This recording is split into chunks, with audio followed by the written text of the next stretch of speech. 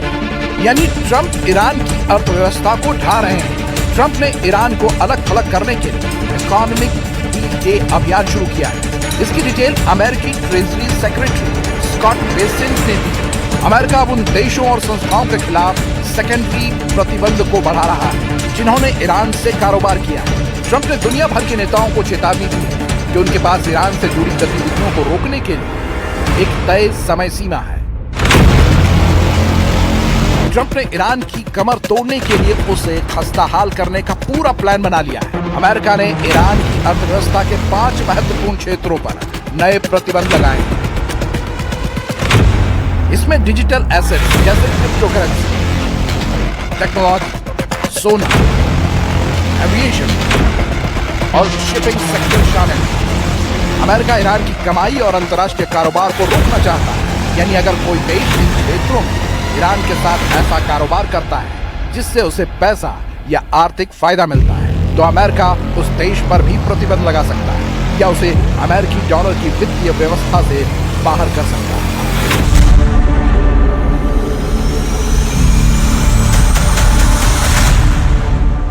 Iran पर Trump की dollar strike कोई नई बात नहीं। ट्रंप जब से पावर में है उन्होंने ईरान पर बैन लगा रखे हैं। हालांकि इन प्रतिबंधों का ईरान ने कभी लोड नहीं लिया, मगर ईरान के हिट लिस्ट में जो नाम सामने आए हैं उससे ट्रंप और नेतन्याहू दोनों के होश उड़ गए हैं। ईरान में जारी एक वीडियो में ईरान का फर्स्ट टारगेट ट्रंप के बेटे बैरन बताए जा रहे हैं। ट्रंप के बेटे बैरन पर ईरानी टीवी की धमकी सामने आई है। ईरानी सरकारी टीवी पर बैरन ट्रंप को लेकर जो वीडियो प्रसारित हुआ है उसमें उनके सिर पर 95 करोड़ रुपए का इनाम रखा गया है। वीडियो में बैरन की सुरक्षा और ऑनलाइन गतिविधियों का पूरा ब्यौरा दिया गया है। रिपोर्ट के मुताबिक वीडियो IRGC से जुड़े मीडिया से प्रसारित हुए हैं। ट्रंप की बेटी से पहले मेलानिया ट्रंप का भी धमकी वाला वीडियो रिलीज किया गया था। अब आपको बैरन ट्रंप की कुछ और बातें बताते हैं।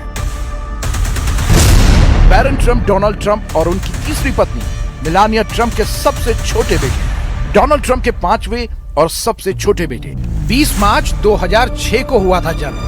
लगभग 6 फीट 7 इंच लंबाई के लिए चर्चा में रहे। सार्वजनिक तौर पर कम नजर आते हैं। बैरन ट्रंप को अमेरिकी सीक्रेट सर्विस की सुरक्षा हासिल है। इतने सख्त पहरे के बावजूद रेवोल्यूशनरी फोर्स दावा कर रही है कि बैरन तक पहुंचना मुमकिन है। Where to kill Baron video में बताया गया कि लड़की सीक्रेट सर्विस की सुरक्षा को चकमा देकर बैरन के बगल में बैठ गई थी। ऐसे में उन तक पहुंचा जा सकता है। ट्रंप खुद ये दावा कर चुके हैं कि ईरान ने उनकी हत्या की साजिश कई बार रची है। ट्रंप की तरह नेतन्याहू भी दावा कर रहे हैं कि उनके बेटे को निशाना बनाने की कोशिश ईरान की तरफ से की गई है। इजराइल के प्रधानमंत्री बेन्यामिन नेतन्याहू ने दावा किया कि ईरान ने उनके 2 बेटों में से एक की हत्या की कोशिश की थी। उन्होंने ये दावा चैनल 14 को दिए इंटरव्यू में किया, लेकिन नेतन्याहू ने ये नहीं बताया कि निशाने पर बड़ा बेटा यायर था या छोटा बेटा अवनीर। उन्होंने ये भी नहीं बताया कि कब, कहां और किस तरीके से हत्या की कोशिश की गई। रॉयटर्स ने इस दावे की पुष्टि करते हुए लिखा कि कथित साजिश की गंभीरता या वो कितने आगे बढ़ी थी इसकी कोई जानकारी नेतन्याहू ने नहीं दी। जबकि टाइम्स ऑफ इजराइल के मुताबिक नेतन्याहू ने इस दावे का इस्तेमाल अपने परिवार को मिले हाई सिक्योरिटी कवर को सही ठहराने के लिए।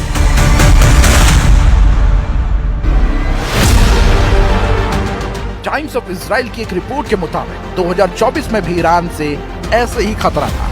2024 में यायर की सुरक्षा बढ़ाई गई थी। यायर एक पॉडकास्टर और राजनीतिक कार्यकर्ता है। पिता की नीतियों का समर्थन करते हैं। नेतन्याहू के छोटे बेटे अवनेर इजराइल में ही है। अवनेर सामान्य जीवन जीते हैं। अवनेर को पर्सनल सिक्योरिटी मिली है। नेतन्याहू के दोनों बेटे IDF में काम कर चुके हैं। नेतन्याहू के परिवार में कौन कौन है अब ये भी जान लीजिए।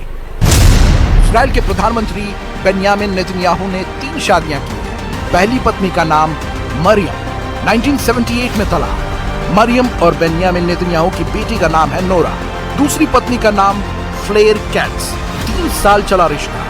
फ्लेयर और बेन्यामिन नेतन्याहू की कोई औलाद नहीं। तीसरी पत्नी सारा बेन 1991 में शादी। बेन्यामिन नेतन्याहू और सारा बेन के 2 बेटे हैं। यायर बड़ा बेटा और अपने छोटा बेटा।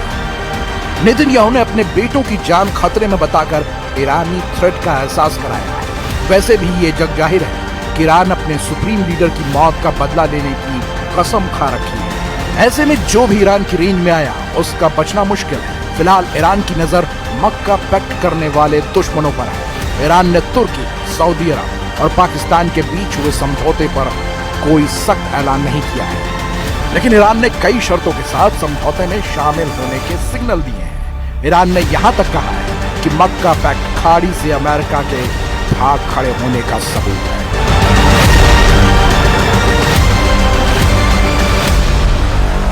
यूक्रेन ने 3 दिन में रूस के 6 बड़े रिटेल गोदामों पर हमले किए हैं। रूस ने पलटवार करते हुए ओडेसा में यूक्रेन का वेयर हाउस उड़ा दिया। इस बीच ब्रिटेन के पीएम ने जेलेंस्की से एक और वादा कर दिया है।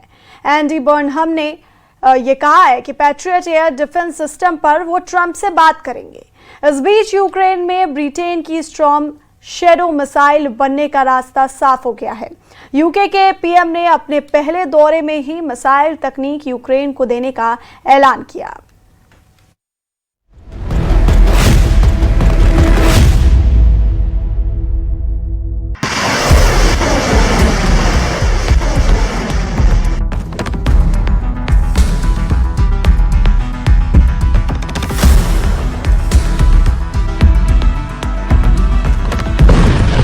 क्या ब्रिटेन और फ्रांस ने रूस के खिलाफ सीधे जंग का ऐलान कर दिया है?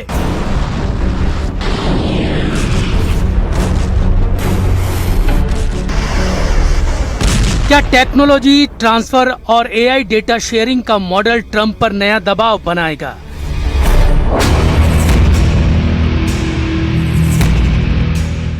क्या यूरोप का प्रॉक्सी युद्ध अब पुतिन से सीधे टकराव में बदलने वाला है? कीव से आई इस तस्वीर ने रूस यूक्रेन जंग की नई दिशा तय कर दी है।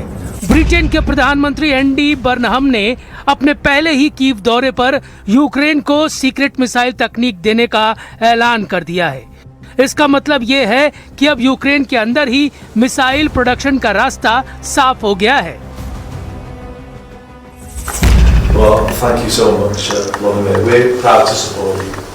And I felt it was important to come on this, my first overseas visit since coming into office, because previous Prime Ministers have been here, and my predecessor Keir was a big supporter, helped bring about the Coalition of the Willing.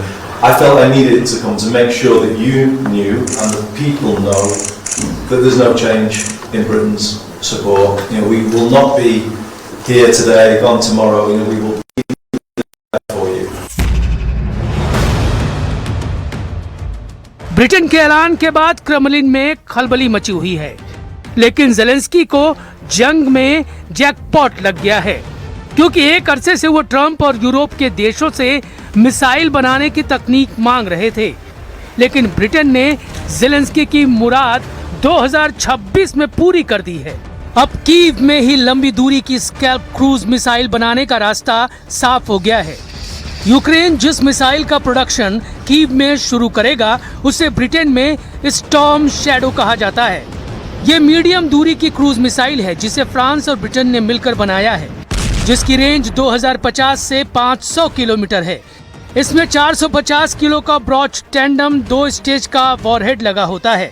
पहले stage में यह ठोस concrete या मिट्टी को छेदता है, दूसरे stage में अंदर जाकर विस्फोट करता है। इस मिसाइल को एयरक्राफ्ट से लॉन्च किया जाता है और बंकर को ध्वस्त करने में काम आती है। यूक्रेन पहले ही स्टॉर्म शैडो मिसाइल का इस्तेमाल रूसी ठिकानों, कमांड पोस्ट और इंफ्रास्ट्रक्चर पर हमले के लिए कर चुका है। वो अपनी सस्ती लंबी रेंज ड्रोन मिसाइल जैसे फ्लेमिंगो FP5 भी बड़े पैमाने पर बना रहा है। लेकिन अब बात सिर्फ मिसाइल सप्लाई की नहीं है, बल्कि टेक्नोलॉजी ट्रांसफर और को प्रोडक्शन की दिशा में कदम है। इसके बदले यूक्रेन बैटलफील्ड डेटा यूके को देगा।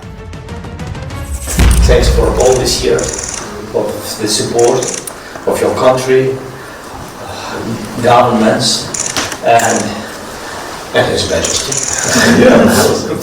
Thank you. You are very welcome. I'm so happy that you chosen to come to our country, especially this day. Zelensky और ईडी बर्नहम के बीच हुई डील में सबसे बड़ा ट्विस्ट सिर्फ मिसाइल टेक्नोलॉजी नहीं है, बल्कि एआई और बैटलफील्ड डेटा भी है। ब्रिटेन और यूक्रेन ने एक नई एआई डिफेंस पार्टनरशिप पर भी दस्तखत किए हैं, जिसके तहत ब्रिटेन को यूक्रेन की एवेंजर्स एआई लैब्स तक पहुंच मिलेगी। यूक्रेन ने युद्ध के दौरान ड्रोन, सेंसर और कैमरों से अरबों डेटा पॉइंट जमा किए हैं। इसी डेटा का इस्तेमाल एआई सिस्टम को ट्रेन करने में किया जा रहा है। रिपोर्ट के मुताबिक एवेंजर्स सिस्टम हर महीने 1 लाख से ज्यादा ड्रोन वीडियो फीड्स का विश्लेषण करता है और दुश्मन के टारगेट की पहचान में करीब 70% डिटेक्शन रेट हासिल कर चुका है। यानी सौदा सिर्फ ये नहीं है कि ब्रिटेन यूक्रेन को हथियार बनाने की टेक्नोलॉजी देगा, बल्कि यूक्रेन भी अपने युद्ध के अनुभव और बैटलफील्ड डेटा को ब्रिटेन के साथ शेयर करेगा। और यही वो हिस्सा है जो इस पूरे समझौते को रूस के लिए और ज्यादा खतरनाक बनाता है, क्योंकि यूक्रेन पिछले 4.5 साल से रूस के खिलाफ ड्रोन और मिसाइल वॉर लड़ रहा है और इस दौरान उसने एआई आधारित टारगेटिंग, ड्रोन ऑपरेशन और युद्ध के रियल टाइम डेटा का एक बड़ा सिस्टम तैयार कर लिया है। अब ब्रिटेन इस युद्ध से हासिल हुए टेक्नोलॉजिकल अनुभव को अपनी डिफेंस इंडस्ट्री के साथ जोड़ सकता है और शायद यही वजह है कि रूस इससे भड़का हुआ है। क्रेमलिन से जारी एक बयान में कहा गया है कि यूक्रेन में मिसाइल उत्पादन को बढ़ावा देना युद्ध को खत्म करने की बजाय उसे और भड़काने वाला कदम है। Процессу урегулирования. Именно этим занимается Великобритания. Наши вооруженные силы проводят соответствующую работу, получают соответствующие данные с тем, чтобы выяснять места производства таких ракет. यानी सवाल यह है कि अगर यूक्रेन अपने देश में स्टॉर्म शैडो जैसी मिसाइलें बनाना शुरू करता है तो क्या रूस उन संभावित प्रोडक्शन साइट पर भी हमला कर सकता है? और यहाँ से कहानी सिर्फ रूस बनाम यूक्रेन की नहीं रह जाती, क्योंकि स्टॉर्म शैडो ब्रिटेन की अकेली टेक्नोलॉजी नहीं है।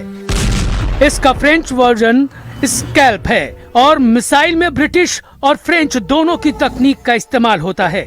अब फ्रांस और यूक्रेन भी यूक्रेन में इसकी असेंबली लाइन बनाने की दिशा में आगे बढ़ रहा है। यानी यूरोप धीरे धीरे यूक्रेन को सिर्फ हथियार देने से आगे बढ़कर उसे अपने डिफेंस प्रोडक्शन नेटवर्क का हिस्सा बना रहा है, क्योंकि जिस काम में अब तक अमेरिका लीड कर रहा था, अब उसका ठेका यूरोप के देशों ने ले लिया है।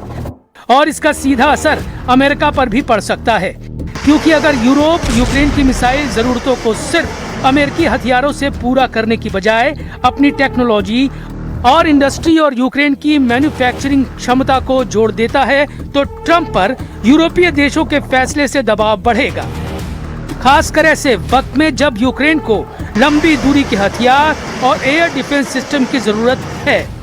हालांकि ये समझना भी जरूरी है कि इसका मतलब ये नहीं कि यूक्रेन में स्टॉर्म शैडो की फैक्ट्री लगते ही अगले दिन मिसाइलों का बड़े पैमानों पर उत्पादन शुरू हो जाएगा। मिसाइल की घरेलू प्रोडक्शन एक लंबी प्रक्रिया है और शुरुआती तौर पर इसका असर तत्काल युद्ध के मैदान पर नहीं, बल्कि आने वाले महीनों और वक्तों में दिखाई देगा। कई रिपोर्ट में दावा किया गया कि यूक्रेन में इस मिसाइल प्रोडक्शन में 2027 तक का समय लग सकता है, लेकिन रणनीतिक संदेश अभी से साफ है। यूक्रेन अब युद्ध को सिर्फ मिसाइलें भेजना नहीं चाहता, वो यूक्रेन को मिसाइल बनाना सिखाना चाहता है।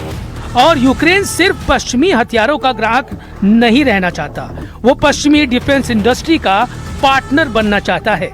यही वजह है कि कीव में हुआ ये समझौता रूस यूक्रेन युद्ध की असली तस्वीर के संकेत दे रहा है, जहां मिसाइलें सिर्फ सप्लाई नहीं होंगी, टेक्नोलॉजी शेयर होगी, एआई डेटा शेयर होगा और युद्ध का अनुभव नई पीढ़ी के हथियारों में बदला जाएगा।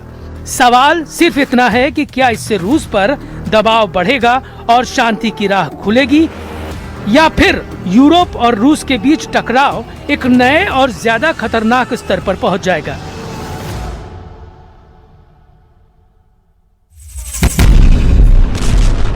लेकिन अभी जंग में दोनों तरफ से आग लगी हुई है। शांति और डील की उम्मीद कई किलोमीटर तक दिखाई नहीं दे रही। अभी हाल के ताजा वीडियो में रूस में यूक्रेन के ड्रोन हमले की तस्वीर सामने आई। दावा किया गया कि यूक्रेन ने रूस की सबसे बड़ी ऑनलाइन रिटेल कंपनी ओजोन के लॉजिस्टिक्स ठिकानों पर ड्रोन हमले किए। सोमवार को सामने आई सैटेलाइट तस्वीरों में ओजोन के गोदामों से धुआं उठता दिखाई दिया। कंपनी के मुताबिक पिछले सिर्फ 3 दिनों में उसके 6 लॉजिस्टिक्स ठिकानों को निशाना बनाया गया है। ओजोन के एक हब में आग लग गई और ऑपरेशन रोकना पड़ा। कंपनी ने कई लोगों के घायल होने की बात कही। इससे पहले यूक्रेन के सबसे बड़े रिटेल कंपनी वाइल्ड बेरीज के गोदामों को भी निशाना बनाया गया। जुलाई में यूक्रेन ने रूस की सबसे बड़ी online retail company wild berries के कम से कम 15 बड़े लॉजिस्टिक हब को निशाना बनाया है। इनमें से 7 से 12 सबसे बड़े गोदामों को नुकसान पहुंचा या गोदाम बंद करने पड़े। पिछले 3 दिनों में यूक्रेन ने ओजोन के 6 गोदामों पर ड्रोन हमले किए। कीव के ड्रोन हमलों के जवाब में रूस ने भी यूक्रेन के गोदामों को जलाना शुरू कर दिया है। ओडेशा में रूस के हमले में 5 लोगों के घायल होने की बात सामने आई है। यूक्रेन के मुताबिक रूस के हमले में ओडेशा इलाके में वेयर हाउस पर हमला हुआ। दावा है कि इस हमले के बाद ओडेशा में 2 हाइपर मार्केट पर असर पड़ा। यानी दोनों तरफ से अब सिर्फ सैन्य ठिकाने ही निशाने पर नहीं है। सप्लाई चेन, लॉजिस्टिक्स और इंडस्ट्रियल इंफ्रास्ट्रक्चर भी जंग का नया मैदान बन चुके हैं। यूक्रेन साफ कह चुका है कि उसके पास रूस के खिलाफ डीप स्ट्राइक की क्षमता बढ़ाने के लिए ड्रोन तो हैं, लेकिन बैलिस्टिक मिसाइलों की बड़े पैमाने पर प्रोडक्शन क्षमता नहीं है। और यही वो गैप है जिसे पश्चिमी तकनीक और यूरोप के देश भरने की कोशिश कर रहे हैं। एक तरफ रूस भी यूक्रेन की लॉजिस्टिक्स और आर्थिक इंफ्रास्ट्रक्चर को निशाना बनाकर जवाब दे रहा है। यानी जिस लॉजिस्टिक्स नेटवर्क को यूक्रेन रूस के खिलाफ इस्तेमाल कर रहा है, रूस अब उसी नेटवर्क को तबाह करने की कोशिश कर रहा है। और यहाँ ये सवाल सिर्फ नहीं है कि कौन कितनी मिसाइलें बना सकता है, सवाल यह है कि कौन दुश्मन की सप्लाई लाइन को ज्यादा तेजी से तोड़ सकता है। सवाल ये भी है कि जंग में कौन कितनी तेजी से किसे थका सकता है, क्योंकि अगर यूरोप यूक्रेन को मिसाइल टेक्नोलॉजी देता है, यूक्रेन अपना बैटलफील्ड डेटा देता है और एआई से टारगेटिंग और बेहतर होती है, तो आने वाले वक्त में रूस के खिलाफ यूक्रेन की डीप स्ट्राइक क्षमता कई गुना बढ़ सकती है। लेकिन इसका दूसरा पहलू भी है। रूस अगर इन नई प्रोडक्शन और लॉजिस्टिक साइट को निशाना बनाता है तो यूरोप की तकनीक और यूरोप के हित सीधे रूसी हमलों के दायरे में आ सकते हैं। यानी जिस जंग को अब तक रूस और यूक्रेन के बीच की जंग कहा जा रहा था, उसके अंदर यूरोप की भागीदारी अब सिर्फ हथियार भेजने तक सीमित नहीं रह गई है। और यही वो मोड़ है जहां सवाल उठता है, क्या यूरोप यूक्रेन को मजबूत करके शांति की टेबल तक पहुंचना चाहता है या रूस के साथ टकराव को और सीधा कर रहा है।